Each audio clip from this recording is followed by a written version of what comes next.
Madam Web is just hours away from becoming live on Marvel's Snap, and I think this 2-cost 1-power card is actually going to be game-changing, and it's not because of what you think. Hey guys, welcome to the channel. My name is Zen, and today we're going to be talking about all things Madam Web, what I think about this card, what this card actually means for the game, and sharing my top 3 decks for this card, as well as how you can counter this brand new card. Because trust me, if you get lucky to pull this card, you're probably playing it, and a lot of the player base is as well. Because this card just flat out might be S tier. And the reason is not because of what you think. Like, it's not overpowered. It's not going to be that one card that changes the move meta entirely. No, I mean, yeah, sure, you'll probably use this in move decks. But the thing is, if you look at the ongoing ability, you can move one of your other cards away from here each turn. Now, what does this do? In a game where there's only 3 locations and half of the battle is trying to guess where your opponent is going to play their card. Do you see where I'm going with this? Having the ability to play a card where Madam Web is, and then just being flexible enough to pivot them to either left or right or to any of the other 2 areas, and your opponent doesn't even know, or you can keep it in the same location. Like, just having that amount of flexibility and control and kind of just like psychology against your opponent is going to be extremely tough to go into. Like, think about it this way. Another example, if you play a card here that's very impactful for you, like say the new Symbiote Spider-Man, what's to stop you from moving it to another location and then playing another card there to use the effect of Symbiote Spider-Man, or even keeping it where you want it for that turn and then switching it the next turn? Yeah, your opponent can technically clog you, and that is going to be a heavy counter into Madam Web, but still, just being able to have that flexibility and choose what lane you can move your cards to is insane. I mean, that in itself, move all the cards with the movability, that's kind of their thing, right? They have the flexibility to move around. You don't know where they're going. I mean, you kind of do if you know how the card effects work and what the meta is. They're either going left or right. There's nothing too crazy about that. But having Madam Web and not specify left or right and just gives you an option to move to any of the other 2 locations as long as it's open is an insane ability. And honestly, I wouldn't be surprised if this thing gets changed in some sort of way. Speaking of change, other cards that need changing would probably be Professor X. Like, I think we need to revert it back to like nothing can come into this area, not even move cards, because I mean, with Madam Web, it's kind of, this thing is kind of busted. Now let's talk about the deck lists that I think are going to be pretty good. Let's start with a typical moving deck list here. Now you see all these cards, and yes, I have Professor X here, but mainly because of the way it currently works, right? Where the only way to get into this area is by moving. Now this deck is pretty simple. You have all your movers. You have your 1-cost Iron Fist that pushes something to the left to the next card that you play. You have your 1-cost Nightcrawler, which you can technically play on Madam Web. What I'm interested is, how do these 2 interact? If I have a Nightcrawler where Madam Web is, and then I move my Nightcrawler with Nightcrawler's ability, or no, actually with Madam Web's ability, does that mean Nightcrawler still has its ability? Like, can I choose? Same with like Jeff, right? Can I choose to use Madam Web's movement ability over my own character's ability? That's something that I'm very interested in seeing how they incorporate into the game. Then we have Dagger here, which is a great ability with Madam Web. When this card moves to a location, you get +3 for each enemy card there. We have Craven,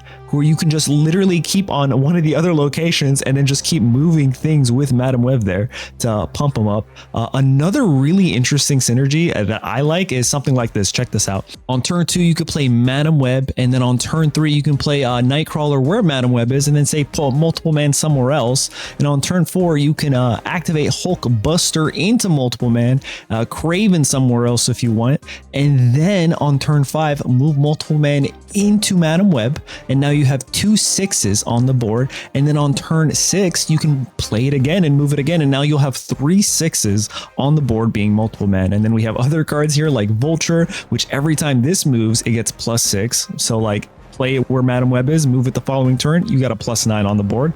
We have Miles Morales, which becomes a cost 1 if the previous turn you moved. Hey guys, Madam Web, you're obviously moving. Professor X to lock down a lane so that way your opponent can't take advantage of it. However, you with Madam Web can still move into it.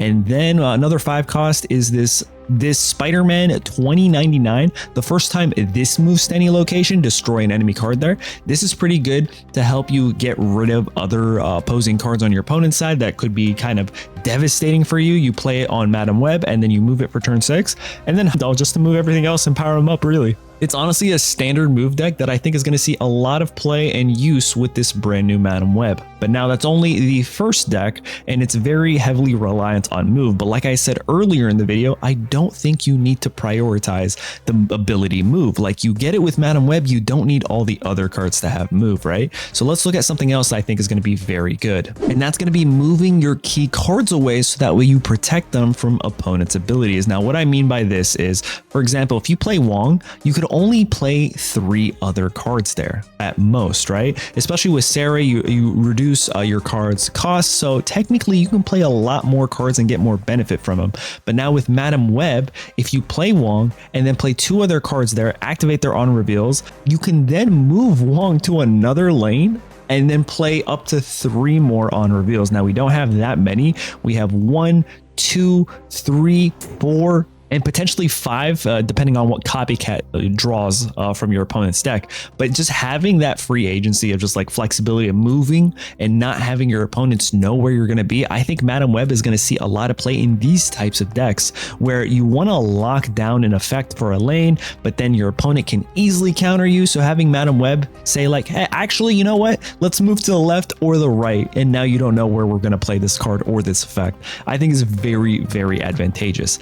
And now, personally, my favorite, and this is what I'm gonna play if I get lucky enough to pull Madam Web with the Spotlight Cachet, because you know your boy's not spending too much money on it. I'm gonna play this Madam Force deck here. This was one of my favorites last season, obviously without Madam Web, but this is how it works. It works with either playing, you know, Human Torch, Multiple Man, and then just carnaging them, just one of them, get them out of the board, and then playing Phoenix Force to bring them back on Madam Web's lane, right? So now you get the plus advantage. If it's multiple men, it's what is that? That's 8. And then you can continually move every single turn. You don't even technically have to play it there, but I think it's pretty good. So for example, you can play a Human Torch on this lane and then multiple man with Phoenix Force, right? And just move it every single turn. Or if you wanted to, you can go Shiri in a lane and then Phoenix Force for turn 5 and then move it that way. Now, a couple other cards in this is because I'm a little cheeky here. We have a Living Tribunal, because if you do this correctly, you can technically get your Human Torch up to, I don't know, man, close to 100, right? You can get some insane power with this Human Torch with the amount of movement you do, because every time you move this card, its power doubles. So you move it with Ghost Spider, that's 2. It dies, it goes away. Shuri, the Phoenix Force, you come back. This is 10 with this, and then you move again. You're looking at 24. Move it again, that's 50. Move it again. You see what I'm saying here? Like, you can just crazy stuff. Arim Zola right here to pop this 50 power, and now you're looking at 250s on the board. But let's just say that's not the case. You have a Tuma with Nimrod here. There's just so much flexibility on top of being able to move any of these cards to a different lane to protect them is extremely valuable.